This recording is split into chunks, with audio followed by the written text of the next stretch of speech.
The story I am about to tell has been completely erased from the official records of Northbridge Boarding School by unknown individuals.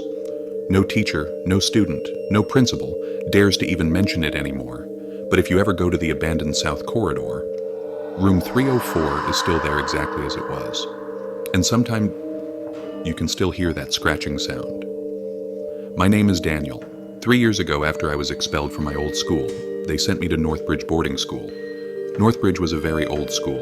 It felt like it was built almost 100 years ago with long wooden hallways that creaked even when no one was walking. The building had been renovated many times, except for one part. The South Wing people said it was too dangerous and frightening for students. But among students, a much darker reason was whispered. On my first day, my roommate Jack warned me, "Daniel, listen to me carefully. If you hear scratching from the walls at night, don't you dare answer," he said. I laughed. "Why? Are there mice or something?" But Jack didn't laugh. He looked genuinely terrified. "No, it's him, a child from room 304, he said. I asked who he meant, but Jack didn't talk anymore. He just turned off the light and whispered, "Never answer the scratching. Never." Days passed normally, classes, homework, and food that tasted like a sponge. But at night, I heard a sound. Scratch. Scratch. At first it was faint, like nails lightly dragging across wood. I sat up immediately. Jack was already awake. He couldn't take his eyes off the wall. His face was pale. "You hear it too, right?" I whispered. He nodded quickly. "Don't talk. Don't move." But then something worse happened. The sound wasn't coming from the wall, it was coming from the closet. Slow, rhythmic, almost deliberate. Scratch. Scratch. Jack covered his ears and started trembling. "Jack, what is that?" He leaned toward me and whispered, "It's him," he said. "Who?" "Alex." The next morning, Jack didn't talk at all. He looked pale and exhausted. At lunch, I asked another student, Robert, about room 304. His face instantly turned white. "304? That room doesn't exist anymore," he said. "What do you mean it doesn't exist?" "It was sealed years ago after Alex disappeared." I asked what happened to Alex, but Robert shrugged. "No one knows.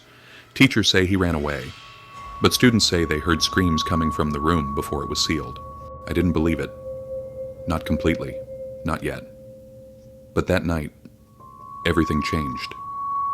At 2:13 a.m., I woke up to Jack whispering, "He's calling me. He's calling my name." I panicked. "Who? Who's calling you?" Jack didn't answer. He was staring at the closet door. And for the first time, the scratching turned into words. "Scratch. Ja. Cup." My blood froze. This wasn't an animal. This wasn't just scratching. This was someone. Someone trying to speak. Jack stood up, trembling. "He wants me to let him out." He walked toward the closet. "Jack, stop." But he didn't stop. He reached for the doorknob. Before he touched it, the closet shook violently. Something inside was trying to break out. Jack froze in place. Then he screamed, "Stop! Stop scratching!" Everything went silent. Jack collapsed and started crying. The night staff took him to the infirmary. The next morning, they transferred him to another building.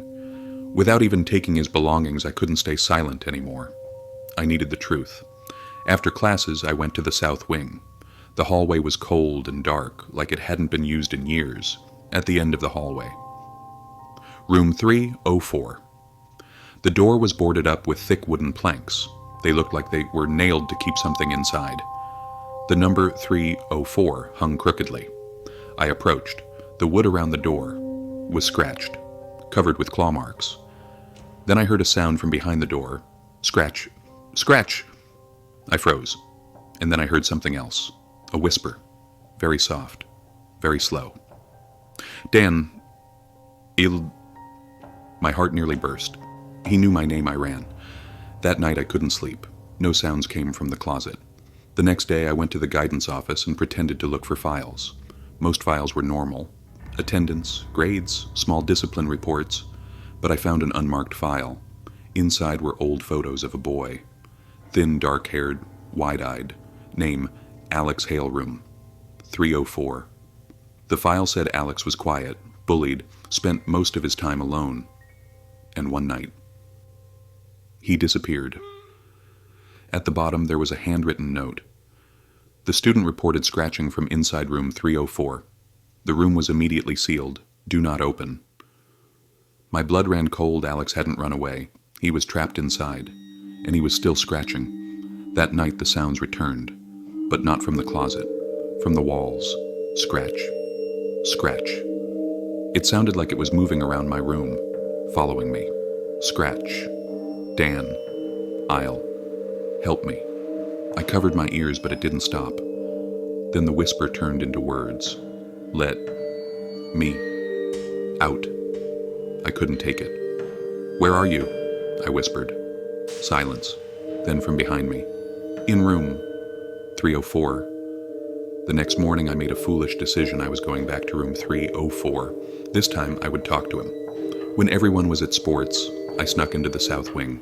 The door looked like it was waiting for me. Alex, are you there? Suddenly, scratch! This time it was violent. The planks shook. Someone inside was pounding with all their strength. I approached. A freezing whisper slipped through the cracks. Let me out. My hand moved toward the planks. Just before I touched them, a hand came out, thin, pale, twisted, fingers long and sharp like bone, reaching toward my face. I screamed and fell back. The hand disappeared instantly. Then the whisper turned into a scream. Let me out! I ran, nearly fell down the stairs. That night, chaos broke out in the school. Students ran screaming down the hallways. Doors slammed on their own. Lights flickered wildly, and the walls of every dorm room, all of them, were being scratched. Scratch, scratch, scratch. Dozens of hands. Hundreds of nails, all coming from the direction of room 304. Teachers evacuated us. From the courtyard, we watched the south wing. The entire section went dark, then silence. The next morning, the entire wing was sealed with concrete. No one could go near it. They moved us to another building, but I still hear the scratching at night. Scratch. Scratch. And last night, he scratched something new. Dan, Eel, let me out. I got scared and wrote a letter to my family, begging them to take me away from here. I don't know if my letter ever arrived. Weeks passed and I still received no reply. I decided to escape. I made plans, but I failed every time. Now I'm trapped here too.